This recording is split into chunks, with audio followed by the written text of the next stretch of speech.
출발점이 되었습니다. 부정선거라고 하는 것을 아무리 얘기를 해도 되질 않고 국민들이 알지도 못하고 행하지도 않고 이러니까 이제 결국 대통령이 부정선거 얘기를 하게 된 거죠. 대통령이 여러 번 이 계엄이 부정선거와 관련이 있다고 하는, 그 때문에 했다고 하는 취지의 그런 말씀을 하셨어요. 저는 이해가 됩니다. 저도 이 부정선거를 국민들에게 알리기 위해서 많이 애를 썼는데, 많은 사람들이 무슨 음모론이니 이래가지고 덮어버리려고 했어요. 그러나 부정선거는 팩트입니다. 팩트를 덮을 수는 없어요. 저는 올해 공안부에 있으면서 부정선거와 싸워왔고 수혈해봤던 사람이기 때문에 그냥 없다고 해서 없어지는 게 아니에요. 없다고 해서 없어지면 좋죠. 그렇게 안 되니까 저도 계속 부정선거 얘기를 했고 많은 증거들을 제시하고 이렇게 했었는데, 대통령께서 이제 결단을만 내리셨고 그 결단의 한 방향으로서 이제 계엄을 선택하셨었다. 다른 길이 없으니까. 저도 이제 올해 이걸 4년 가까이 해왔지만은 지금 이제 정치가 다 맡고 있지 않습니까? 그걸 이제 보셨으니까 그래서 말씀을 그렇게 하셨을 거예요. 증거 채택은 안 됐잖아요. 그것에 대해서 무슨 생각이세요? 증거 채택 문제는 또 별도의 문제예요. 그러니까 증거는 이제 이 헌법재판관들이 판단하겠죠. 지금 채택이 안 됐습니까? 부정선거에 대해서는? 지난번 난 어제 들어와서 오늘 들어와서 잘 모르겠어요. 그러나 증거 채택이 안 된다 하더라도 얼마든지 참고 자료를 낼 수 있는 것들이 있어요. 그 제정신이라고 하는 이 내용을 보면 그냥 넘어갈 수 없습니다. 혹시 아까 박준석 비서관 증인신문 할 때 대통령께서 자리를 누구? 박준석 비서관 증인신문 할 때 네. 대통령께서 자리를 비우셨는데 어떤 이유로 좀 증인신문 할 때 자리를 비우셨는지.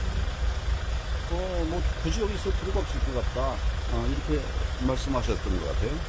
본인에 대한 탄핵 심판 결론인데 무슨 아니, 물론 다 탈핵이지만 아마 아까 그 경제수 얘기하는 거죠. 이건 다 이해가 되니까, 서로 이해가 되니까 굳이 있을 필요 없다 생각하셨겠죠.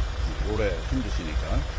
그럼 박준석 수석을 증인으로 부르신 그 배경 혹시 좀 설명해 그 배경은 제가 모르겠습니다.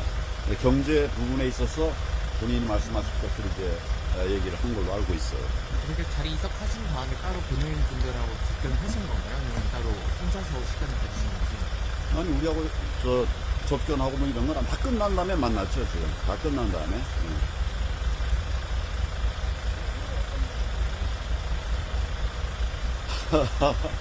요거는 정말 우리 변호인단 대표들에게 물어보세요.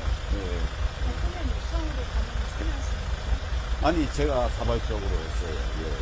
나라가 무너지니까 무너지는 상황에 넘어갈 수는 없죠. 그러면 오늘 대통령 처음 이제 뵀는데 거기서 또 나눈 개념이나 이런 건 좀 개인적으로 좀 있으셨을까요? 여러 사람이 같이 모여 있었습니다. 10명, 20명 가까이가 모여 있었기 때문에 개인적인 도움을 주고받을 일은 아니지만, 그러나 이심 전심이라고 하는 게 있지 않습니까? 그래서 뜻을 같이 했기 때문에 나왔고요.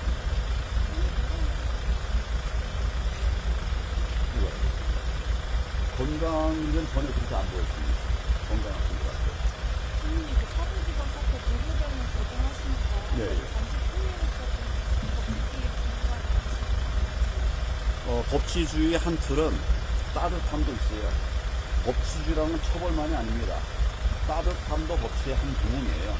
그런데 젊은이들이 나라를 어떻게든지 나라를 지키겠다고, 대통령을 지키겠다고 해서 그런 고초를 당하는 것을 그냥 모른 척 할 수 없죠. 저는 그런 사람이 아닙니다. 그래서 도와주고 있는 거예요. 다 젊은 사람이, 대부분 다 젊은 사람들이에요. 20대, 30대, 10대도 있고요. 이런 사람들이 왜 그랬겠습니까? 좀 아까 말씀드린 대로 이 왜곡되는 나라들 분노하고 이러면서 나온 거죠. 그걸 우리가 그냥 불법을 했다 해가지고 그냥 불법을 했다고 해서 정부가 그걸 얘기하면 나는 또 도와야 된다, 나 이런 생각을 해요. 젊은이들에게. 불법이라는 점은 변하지 않는. 방금 내가 말씀드렸잖아요. 그건 또 정부의 살 일이고, 여러분 예를 들어 불법을 했다고 해서 다 처벌하는 거 아닙니다. 변호사라고 하는 것은 늘 불법한 사람들, 어려운 사람들, 이런 사람들 도와주는 게 변호사예요. 불법했다고 해서 안 도와주면 그건 병사가 아니죠. 그렇지 않습니까? 그러니까 불법을 했다 하더라도 도와줄 사람은 도와주는 것이 이게 법치예요. 그러니까 우리 검찰에도 사건이 이제 통치가 넘어오면 정확하게 말하면 45%는 기소하고 45%는 불기소합니다. 그러니까 반은 기소하고 반은 불기소하는 거예요. 불기소라는 건 처벌 안 했다는 소리거든요. 그러니까 법이라고 하는 건 모든 걸 다 처벌하는 것은 아니다. 이런 생각이 들고 저는 뭐 청년들 지원하는 이것이 뭐 잘못된 거 전혀 없다고 생각합니다. 법원은 폭력으로 진입해가지고 침탈하고 폭력을 휘둘러서 희생자들이 생각을 안 하시는 아니 불법인 부분은 지금 수사하고 있잖아요. 그러니까 나는 검사가 아닙니다. 지금 경찰도 아니고 나는 변호사예요. 젊은이들과 함께 하는 어려운 젊은이들 도와야 된다는 생각을 갖고 있는 그런 변호사입니다. 그러니까 나는 내 역할을 하는 거고 또 경찰이나 뭐 이런 데는 또 거기 본인들의 역할을 또 하는 거고 그런 거죠. 이번 서부지법 사태는 그럴만했다라고 보시는 거예요? 뭐 저는 청년들의 분노를 이해합니다. 그러면 그 분노가 좀 있다면 그런 행동을 해도 된다고 보시는 겁니다. 분노가 있다고 말하고 그 다음에 그런 거 해도 된다 하면 안 된다 이런 관점이 아니라 저질러진 어려움에 대해서는 이분들이 왜 그렇게 해야 되는가를 내가 보면서 내 말씀드리잖아요. 그래서 내가 돕고 있다 이거예요. 불법하면 도와주면 안 됩니까? 불법한 사람 도와주려고 하는 것이 변호사들이에요. 근데 그걸 안 하라고 그러면 우리가 법치에 또 근반을 흔드는 거죠. 저는 뭐 불법을 했다 하더라도 뭐 그것이 어떤 불법에 대해서는 여러 가지 생각이 가능하지만 하더라도 청년은 도와야 된다. 그 다음에 이게 그냥 뭐 내 사육을 위해서 한 게 아니라 나라를 사랑하는 마음 때문에 한 거예요. 그 사람들이 뭐 왜 했겠습니까? 그런 부분들은 우리가 그냥 도외시할 수는 없다. 저는 그렇게 생각을 합니다. 법원 직기류를 파손하는 게 나라를 위한 행동이라고 보시는 거예요? 불법의 어떤 여러 양태가 있어요. 그건 내가 말한 대로 검찰이, 경찰이 조사하겠죠. 그러나 그런 기물을 파괴하면 그건 보호하면 안 됩니까? 변호하면 안 됩니까?